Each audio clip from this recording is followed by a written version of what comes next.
Morning everybody and welcome to Soundbite. This morning I'm going to be sharing some reflections on Matthew chapter 4 verses 1 to 11. So if you want to get your Bibles out, ready to make reference to that would be good. It's actually about Jesus being tested in the wilderness, and I'm going to be sharing some thoughts and some reflections which were shared with me many years ago when I was when I first became a Christian, and they were very helpful to me. And so in the interests of avoiding plagiarism, I'm not claiming original thinking here. I just want to share some stuff which I think might be of help. So let's get stuck into things. Matthew chapter 4 verses 1 to 11 goes like this. Then Jesus was led by the Spirit into the wilderness to be tempted by the devil. After fasting 40 days and 40 nights he is hungry. The tempter came to him and said, "If you are the Son of God, tell these stones to become bread." Jesus answered, "It is written, man shall not live on bread alone, but on every word that comes from the mouth of God." Then the devil took him to the holy city and had him stand on the highest point of the temple. "If you are the Son of God," he said, "throw yourself down, for it is written, he will command his angels concerning you, and they will lift you up in their hands, so that you will not strike your foot against a stone." Jesus answered him, "It's also written, do not put the Lord your God to the test." Again the devil took him to a very high mountain and showed him all the kingdoms of the world and their splendour. "All this I'll give you," he said, "if you'll bow down and worship me." Jesus said to him, "Away from me, Satan, for it is written, worship the Lord your God and serve him only." Then the devil left him, and angels came and attended him. Now, I'd like to start by sharing an ancient story from the Middle East, which really describes something in the lives of most people that we encounter from day to day, and probably has described our own lives at some point. And it goes like this. One day, long ago, over the hot sands of a Middle Eastern country, a white skylark flew in joyous loops about the sky.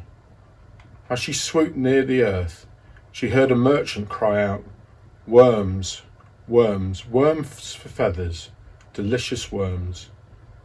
The skylark circled about the merchant, hungry at the mention of worms, but puzzled by what the merchant meant.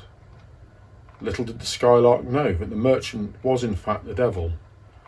And seeing that the little skylark was interested, the devil motioned her nearer. "Come here, my little friend.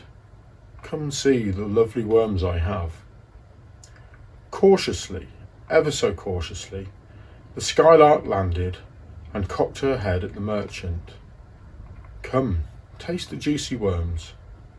The skylark became aware that she was indeed quite hungry, and these worms looked bigger and tastier than any she had ever dug for herself out of the hard-baked ground of the desert. The skylark hopped closer and put her beak up close to a worm. "2 worms for a feather, my friend. 2 worms for one." The skylark was unable to resist, and she had, after all, so many feathers. So, with a swift motion, she pulled out a feather, just a small one, from beneath her wing and gave it to the merchant. "Take your pick, my little friend, any 2 your heart desires."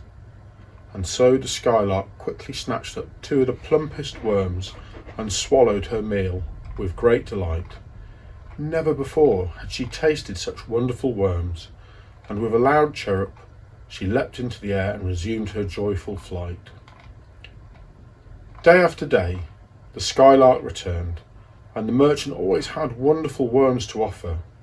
Black ones and blue ones, red ones and green ones, all fat and shiny and iridescent. But one day, after eating her fill, the skylark leaped into the air, but to her horror she fell to the ground with a thud. She was unable to fly. All at once, with a shock, she realised what had happened. From the delicious worms she had grown fatter and fatter, and as she plucked her feathers one by one, first her body, then her tail, and finally her very wings had grown bolder and bolder. Horrified, she remembered how slowly, imperceptibly, day by day, it had been getting harder and harder to fly, and how she'd told herself it was no matter. She could always stop. It was not too late. Now, here she was, trapped on the ground. She looked up and saw the merchant looking at her, a grin spreading across his face. In terror, the skylark ran off into the desert. She ran and ran, and it took her hours and hours. Never in her entire life had she run so far. And finally she came to the softer ground near the desert springs where before she met the merchant, she had daily come to dig for herself the small, dusty brown desert worms that could be found around the springs. The skylark dug and dug in a frenzy.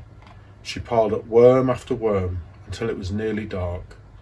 Then, wrapping her catch in a small, fallen palm frond, she dragged it off back to the merchant, closing his stall for the night.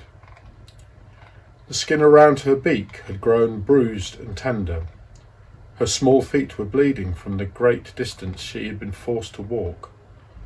Oh merchant, please help me, please help me. I cannot fly any more. Oh dear, what shall I do? Please, please, take these worms from me and give me back my feathers. The merchant bent down and peered at the terrified skylark. Throwing back his head, he roared with laughter. Oh, I'll take those worms all right, my friend. But feathers, he laughed again. What will you do with those? Glue them back on. Besides, that's not my business, feathers for worms. Oh no, my business is worms for feathers. The merchant reached down, plucked the skylark from the desert floor, and slammed her into a little cage, and with a loud snap of his fingers, vanished into the desert air. We need to understand that God made us to fly in freedom like the little skylark. Temptation is the power of evil to rob us of that freedom and to lead us bit by bit into bondage. I'm convinced that in our Western culture, the compulsive nature of temptation yielded to again and again is one of the biggest pastoral and missional issues facing the church today. A recent survey by the Office for National Statistics revealed that 60% of UK adults think it's fine for people to binge drink over the festive season. 23% of adults have a drink to cheer themselves up when they feel a bit low, and 14% use alcohol to give themselves Dutch courage before work or a social event. 2 in 5 drink before making love or to relax and to help lose their inhibitions. And every year in the UK there are 33,000 deaths from alcohol or alcohol-related diseases. Then there's pornography. A recent survey indicated that 40 million US citizens regularly access internet pornography, many of whom are addicted. The list of recreational temptations that afflict modern Western societies is endless and spans everything from shopping to eating to drugs to sex to working to fitness to gambling. What begins as a harmless activity leads many into the exchange of feathers for worms until there is complete loss of freedom and total dependency on our attachments. To make us feel better about this dependency, we're constantly being told that it's okay, that it's normal, that it's fun, and that you're worth it. And in many cases, this is true. But this is the insidious nature of compulsive behaviour for a large slice of the population, and these things can lead to a deadening dependency and a gradual loss of freedom. Never before has the merchant in our story had so many outlets to sell worms for feathers. In fact, he's now open for business 24 hours a day. If ever the good news of Jesus Christ was relevant to our culture, it's in restoring the freedom of the skylark to the millions of people enslaved to the consequences of their unbridled attachments. Unfortunately, we within the church are often unable to bring the good news to the folk around us because, quite frankly, we're as much enslaved as they are. No wonder St. Paul exclaims in Romans 7 verse 24, What a wretched man I am! Who will rescue me from this body of death? And it's into this wretched situation that Jesus walks.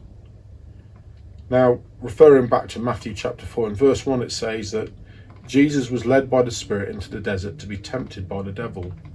Right at the start of his ministry, Jesus, like the skylark, is taken into the desert to meet with the merchant, and immediately the merchant starts his bargaining. In verse 3, he says, "If you are the Son of God, tell these stones to become bread." The merchant knows that Jesus is starving hungry from 40 days without food. What a great opening shot. How often does the merchant point out to us our legitimate needs and ask us to have them fulfilled in illegitimate ways? And so often in our human frailty we give in. Yes, I'm feeling lowly, I'll go on that chat line. Yes, I'm feeling low, I'll raid the fridge. Or I'll have that extra beer. Yes, I'm feeling insecure, I'll spend some more money on that new motorcycle part to boost my ego. Yes, merchant, you can sell me what I need. Here are my feathers. Jesus knows exactly how we feel, but rather than buy bread from the merchant to satisfy his hunger, he rebukes him and sends him packing. Jesus knows that his Father has called him to fast and to feel his hunger and to trust in his Father's ultimate provision and not indulge in short-term fulfillment. The merchant is undeterred and takes Jesus to the pinnacle of the temple overlooking the Kidron Valley, and in verse 6 issues another challenge. If you are the Son of God, notice, if you are the Son of God, he constantly tries to undermine our identity. Anyway, he says, if you are the Son of God, throw yourself down, for it is written, he will command his angels concerning you, and they will lift you up in their hands, so that you will not strike your foot against the stone. The merchant knows that Jesus hasn't yet proved himself in ministry. Perhaps in his humanity, Jesus feels slightly insecure. How often does the merchant point to our own insecurities and ask us to bolster them in illegitimate ways? And again, so often in our human frailty we give in. Yes, I am feeling insecure. I'll work that extra bit hard this week to prove my worth. Yes, I'm feeling insecure. I'll do that thing, or buy that thing, or seek that person who will make me feel less insignificant. Yes, merchant, you can sell me what I need. Here are my feathers. Jesus knows exactly how we feel, but rather than prove himself in some ego-driven stunt, he again tells the merchant to get lost and sends him on his way. Jesus knew that his mission would be significant, but not by making his ego centre stage. Once more, the merchant plies his wares. He takes Jesus to a high mountain and shows him all the kingdoms of the world and their splendour, and in verse 9 makes the following bargain. All this I will give you if you bow down and worship me. The merchant knows that Jesus has come to rescue the kingdoms of all the world, and now he offers Jesus a shortcut to that goal. How often does the merchant offer us a shortcut to our God-given goals? And so often in our human frailty, we give in. Yes, merchant, a little bit of dishonesty here, a white lie, a little bit of manipulation, telling the truth. We put that on hold. It won't harm anyone as long as it helps me reach my goals. Yes, merchant, can you sell me what I need? Here are my feathers. Jesus knows exactly how we feel, but instead of taking a shortcut to his goal, he rebukes the merchant. Instead, he takes the hard road, the long, hard road to significance, the one that demands much self-sacrifice rather than short-term gain. Now, don't misunderstand me here. The fact that Jesus succeeded in beating the merchant 3 times is not meant to make us feel guilty or a failure. We all know how weak we can be and how easy it is to enter into the devil's bargains. In fact, it's only after the event that often we recognise that we've been played. We all know how often we sell our feathers and our true freedom to the merchant. In fact, it's far too easy to feel a failure. And the more we feel we've failed, the more defeated we can become, and the more likely we are to go back to the merchant for another fix. It can be a vicious circle that can lead us into a very dark place. However, Jesus didn't encounter the merchant in the desert 3 times to make us feel guilty. He didn't even encounter him 3 times to show us a method for defeating him. We can get so caught up in coming up with little schemes for trying to beat the merchant in the desert. If I just do this, if I just do that, then I won't give in. No, Jesus met with the merchant in the desert to show us a way to beat the merchant, neither to shame us into trying to beat him. Jesus met with the merchant in the desert to defeat him for us. And that is not a work of ours, that is a work of pure grace. And please hear me and understand this, it's very important, I think. Jesus does want us to be free from our unhealthy attachments. He does want us to live in perfect freedom. But far more important than this is the simple fact that Jesus has already defeated the merchant in the desert, and he calls us simply to live in the freedom of this truth. He has beaten the merchant in the desert, and he has decided to call his victory our victory. He has beaten the merchant in the desert, and he has forgiven us for giving our feathers away. Yes, he does want to show us how to get our feathers back, and yes, he does want to teach us to fly again, and these things are the work of a lifetime. But underneath all of that is the simple fact that we are forgiven, and that the merchant is actually defeated. And like I say, this is a work of pure grace. The primary reason we become so dependent on our attachments is that we lack attachment. Jesus' love and grace is a whole new world of loving attachment that can displace the unhealthy ones. But the kind of love and grace can only be received, never earned, and never strived for. The first stage of our freedom from the merchant is to receive this pure gift of grace. We are forgiven and our future is guaranteed. There is nothing we have to do. When we can grasp and receive this fact, we are ready to receive our flight back. As long as we're trying to do it ourselves and by our own ingenuity and strength, we will fail to receive this gift. Never forget, God made us to fly, and no matter what state we are in, he can and will make us fly again if we surrender to him. This is good news. In fact, if you're struggling and trapped in unhealthy patterns of behaviour and unhealthy thought processes, it brings real light into your darkness. This is the reason for our hope in Christ. In fact, this really is our message for a world trapped in bondage to the merchant in the desert. I'll leave it there. I hope you have a good week. I hope this helps. And if you ever want to talk anything through, if this has brought stuff up for you, feel free to get in touch with us at Sigma Cuthberts. Cheers, God bless, have a great week.